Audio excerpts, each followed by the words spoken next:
Hi hello everyone, কেমন আছো তোমরা? আশা করছি তোমরা সকলেই ভালো আছো। তোমাদের ভালোবাসায় আমিও ভালো আছি। দিনটি ছিল 31 মে আর সেদিনকে ছিল সানডে। তো আমি মেয়েকে নিয়ে চলে যাই নিউ বঙ্গাইগাঁও ইউনিভার্সিটিতে। এখানে মেয়ের ছিল একটি ড্রয়িং কম্পিটিশন। তোমাদের তো এর আগে আমি জানিয়েছি, তো এর আগে ছোট্ট একটা ভিডিও দিয়েছি, সবটাই আমি তোমাদের জানাতে পারিনি। তোমাদের বলেছিলাম সব আপডেট দেবো, কিন্তু দেওয়া হয়নি। তো আজকে আমি সবটা বলবো কেন দিতে পারি। জানো তো, সেদিনকে ড্রয়িং এর টাইম ছিল 3:30, মানে 3:30-এর আগেই গেটের ভেতরে ঢুকতে হবে। আর আমরা কোয়ার্টার থেকে বেরিয়েছি ওই 3:15 হবে। জানো তো, আমরা যে সময়টা বেরিয়েছি, মানে বেরোনোর কিছুক্ষণের মধ্যে এত বৃষ্টি শুরু হয়ে গিয়েছে, মানে তোমাদের কি বলবো। তার জন্য আমি তোমাদের কোনো আপডেটও দিতে পারিনি। মানে এত বৃষ্টি শুরু হয়েছে, আমরা তো পুরো ভিজে গিয়েছি তিনজনই। তোমাদের দাদাভাই বেশি ভিজেছে, যেহেতু বাইক চালিয়েছিল। তার জন্য আমাদের পৌঁছতেও একটু লেট হয়ে যায়। যাই হোক, যখন আমরা পৌঁছেছি তখন শুধুমাত্র হাতে 5 মিনিট সময় ছিল। ভেতরে কিন্তু দুজন গার্জিয়ান অ্যালাউ করছে না, শুধু একজনকেই অ্যালাউ করছে। তাই মেয়ের সঙ্গে আমি ঢুকে পড়েছি।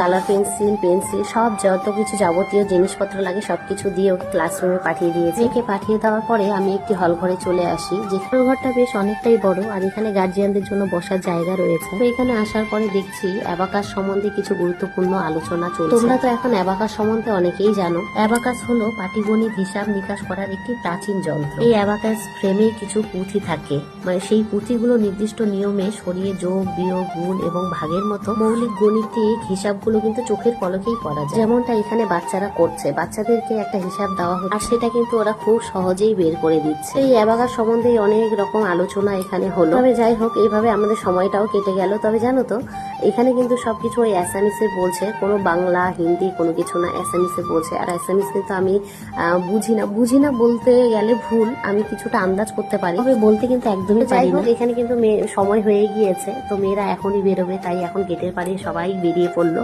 সব গার্জিয়ানরা চলে এসছে। তো এখানে আমিও দাঁড়িয়ে রয়েছি মেয়ের জন্য। আর তোমরা বিশ্বাস করবে না, আমার যে এত টেনশন হচ্ছিল না। কিন্তু হল ঘরের ভেতরে রয়েছে, কিন্তু তাও আমার কেন জানি একটা আলাদাই টেনশন হয়। বিশ্বাস করো, মেয়ের যদি এরকম কোনো কম্পিটিশন বা এক্সাম, স্কুলে এক্সাম থাকে, আমার কেন জানি টেনশন হয়। আমার শুধু একটাই টেনশন হয় যে মেয়েটা ভয় পাচ্ছে না তো, মেয়েটা কাঁদছে না তো, মেয়েটা ঠিকঠাক দিতে পারছে তো, মানে এইসব টেনশন হতে থাকে। যত ভালোই প্রিপারেশন নেক না কেন, তবুও কেন জানি আমার একটা টেনশন হতেই থাকে। তবে আমার মেয়েটা ভীষণই স্ট্রং, জানো তো, মানে সত্যি ভীষণ স্ট্রং। ও একদম ভয় টয় পায় না, উল্টে ওই আমাকে আবার সাহস দেয় যে ভয়ের কি আছে। এখানে দেখো, ওকে কিন্তু আমি এখন জিজ্ঞেস করবো যে শোনাই তুমি দিয়েছো ঠিকঠাক? প্রথমে তো বলবো ঠিকঠাক দিয়েছো, বলে হ্যাঁ। তো আমি যে তোমার কোনো ফ্রেন্ডের সাথে দেখা হয়েছে, বলছে না। তারপর বললাম যে ভয় পাওনি তো, বলছে না একদমই পাইনি। ক্লাসরুমে যাওয়ার পরেও কিন্তু